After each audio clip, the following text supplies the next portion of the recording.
Okay, and welcome to my rant part 2. I didn't realize it had gotten to like 10 minutes, and then my webcam wouldn't work, so I decided that the video needed more hats, and now it has them. I believe I was in disposal of vampire bodies. Interesting thing to make a YouTube thing for. Anyway. Anyway. Um, yeah. Burn the Body is just about the only thing that she got right. Um, yeah. Although it is more common that you would have to do multiple things to a body, and most legends aren't really the same on that matter. Although my personal favorite is cut the head from the body, salt and burn the body, and then stuff the head's mouth with garlic and throw it into the Amazon River. That's my favorite method.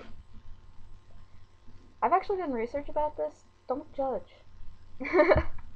I find legends fascinating. So yeah. Puppy! Puppy power! Cuteliness! Yeah. Video needed more time.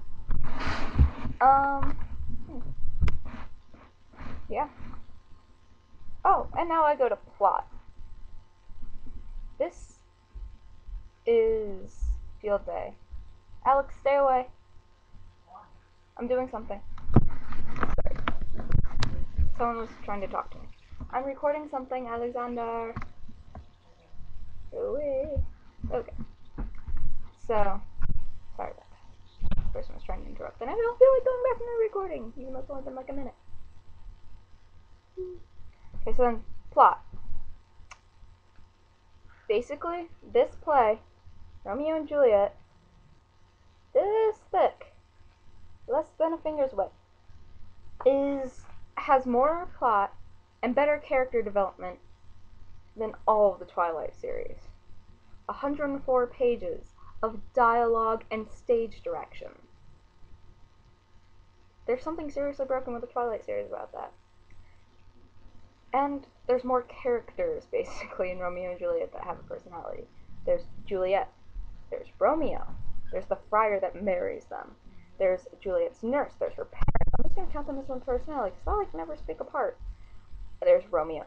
There's Benvolio. There's Mercutio. There's Tybalt. 9. 9 characters off the top of my head that have deeper personalities than anything in Twilight.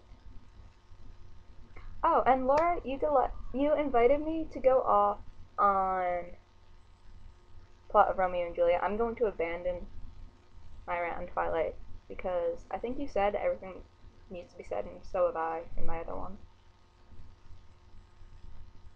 I really don't like Twilight at all. Give me back 3 years of my life! Anyway. So yeah. One thing I do want to say about the plot of Twilight is none of it is necessary. Like, the whole plot of books 1, 2, 3, and 4 could be condensed into one book. Oh, and I forgot to go on about how much I hate Edward because he's a creepy MF. Like, sneaks into her room and watches her sleep. I don't know if it could possibly be worse if he was standing outside the window. Would that be worse or better? I don't know at this point. Because, like, generally the whole spending time in someone else's house requires consent. Unless you're and then if you don't get consent, you're slapped with trespassing. And just being a creeper. Seriously, if I woke up to see... Actually, he's more like standing over me. I would run. Like, no. And I'm not even talking about the Twilight movies where, like, Robert Pattinson looks like a balding werewolf. But I'm just talking about the books here. It's not cool. It's not cool.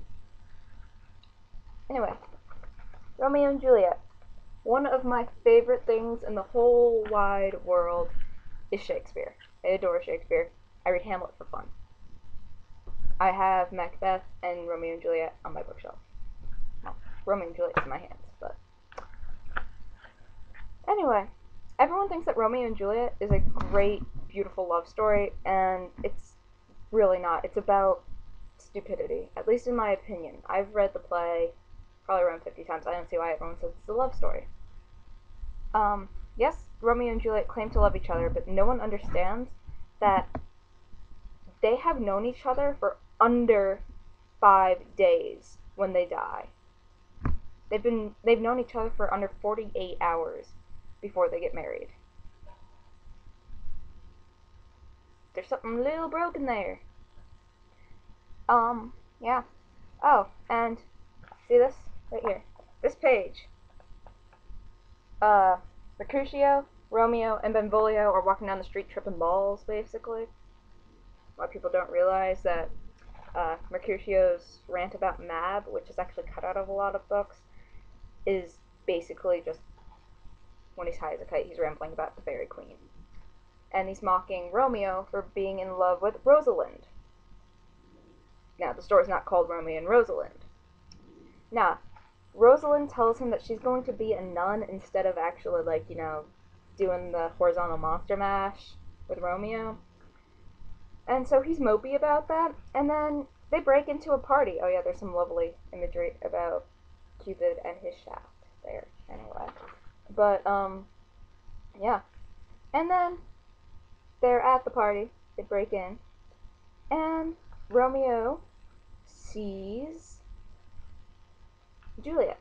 And then all of a sudden, he's just like, oh my god, I've totally forgotten Rosalind, who I was crying about under an hour ago.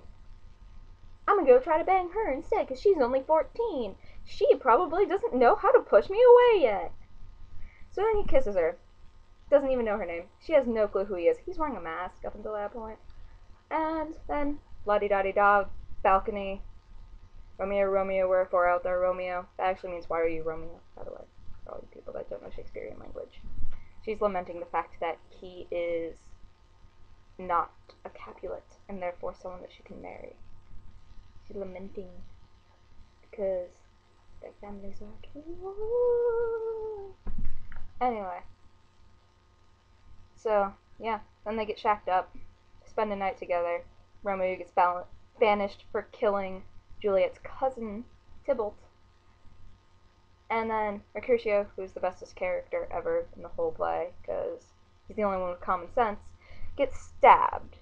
And he has the awesome line, a plague go both your houses.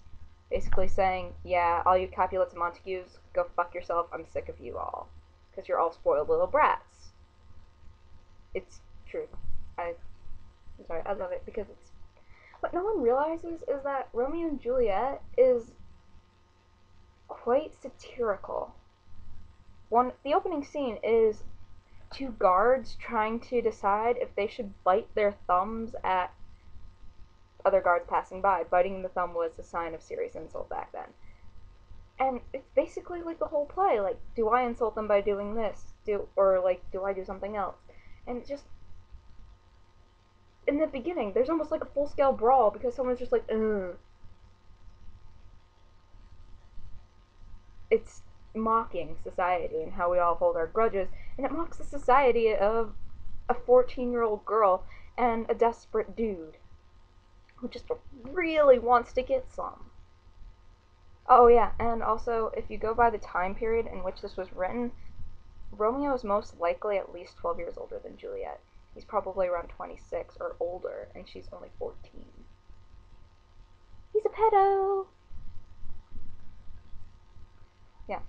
So, this is yet another book that's about a creeper, and a child, and stupidity.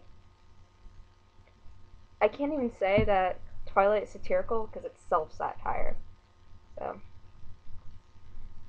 before I run out more time, because it's 9:34, 35, 36, I'm gonna say goodbye to you, Laura, and happy Wednesday! Techno music, flashing lights, techno music, flashing lights, techno music, flashing lights. I love you. Give me your opinion of Shakespeare, anything that you've read by Shakespeare. Because I adore him. See ya!